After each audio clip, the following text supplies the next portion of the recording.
It is our pleasure to go to the United States of America this morning to chat some CFL, NFL football with one Brian Peters. Look at that guy, the $1 million smile, former Viking, Houston Texan, 3 years with the Saskatchewan Roughriders, Grey Cup champion in 2013. BP, good morning, my friend. How are you? Fantastic, man. Thanks for having me on. Good to see you again. Yeah, for sure. Always. I was talking with the boys about you. They said that right now you got kind of gummed up in the NFL numbers game and contract stuff, and you are at present waiting for the next opportunity. What's the status of Brian Peters' life right now?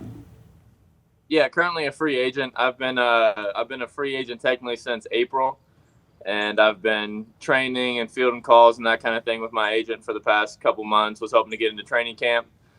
Didn't really happen, but still talking to some teams, still relevant. So I'm just staying ready. That's my plan going forward. You know what? I will get to the Roughriders memories here because they're great. But I'd like, if you don't mind, to just explain to our viewers, and maybe I'm not right on this, but it seems that in the NFL they got the guys making the big money, and as far as the lower end, they're bringing in rookies, and a guy like yourself looking at a second or third contract, you would command more dollars, therefore they go with younger guys. That's happening in the CFL now. It was happening in the NFL before that. Is that something that you're a bit of a victim of? It does happen a little bit. I wouldn't call myself a victim of that quite yet. I would still probably be making lower vet minimum money, which is now $730 something, where the actual league min is now $530 something, I believe.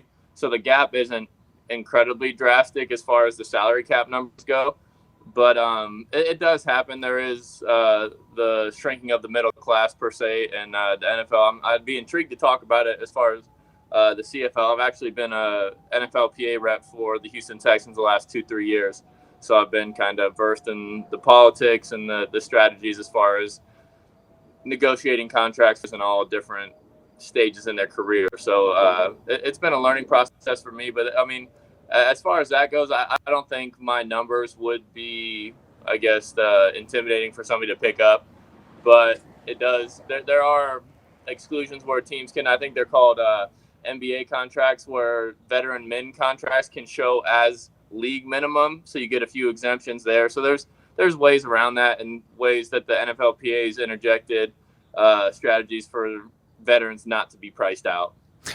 You just termed it, I don't know if that was your term or what, but the shrinking of the middle class. That is the perfect phrasing of what I was talking about. So we'll see where it goes. It's just fun to follow the business of football. But for those that don't know BP, because 2014 when you left here is getting to be a ways ago now.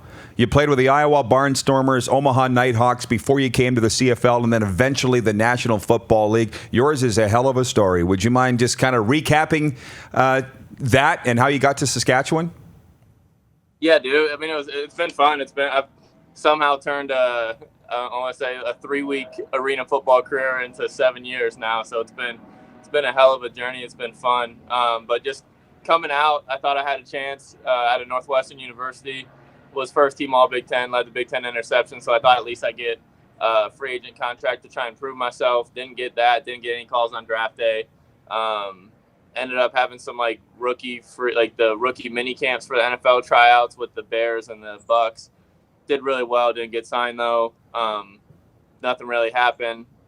My agent at the time was kind of advising me not to go to the CFL because at the time you had to sign minimum 2-year contracts, but most of his guys were signed 3 years. So that was kind of discouraged. So he sent me out to the Arena League to stay in shape.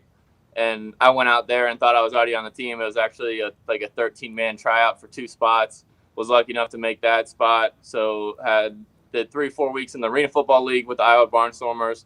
Then my next opportunities with the UFL with the Omaha Nighthawks, and I actually got cut from there. So after that, I kind of went back to Chicago, worked some odd jobs, got no phone calls for fall training camp. My agent was kind of losing interest in me, so I ended up sending out emails to all the CFL guys and pro personnel guys in the NFL too. Only people that responded were the Saskatchewan Roughriders, and Jeremy brought me up there, and I did the practice squad on October, where you guys increased spots in October. Then I signed a 2-year deal from there, came back up. You guys actually released me and put me on practice squad. and I did 5 weeks on practice squad before I became active for the Roughriders, and that's how I got to the exotic beaches of Regina, Saskatchewan. And won a ginormous, gaudy Grey Cup ring in the process. Right?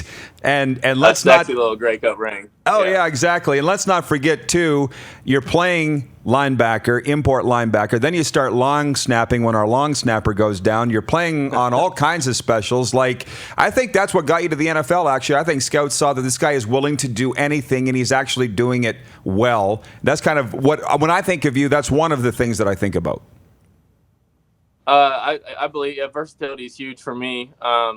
And really my opportunity, like for my understanding with the CFL, like basically if you're going to be an import up there, you have to be a starter for the most part. So not a lot of times you get the opportunity to, like, my initial opportunity with the Roughriders was to come in and just be a teamer, like straight special teams. And it was just kind of a weird opportunity where I think Diamond Ferry got banged up. He like ran into the field goal in practice or something.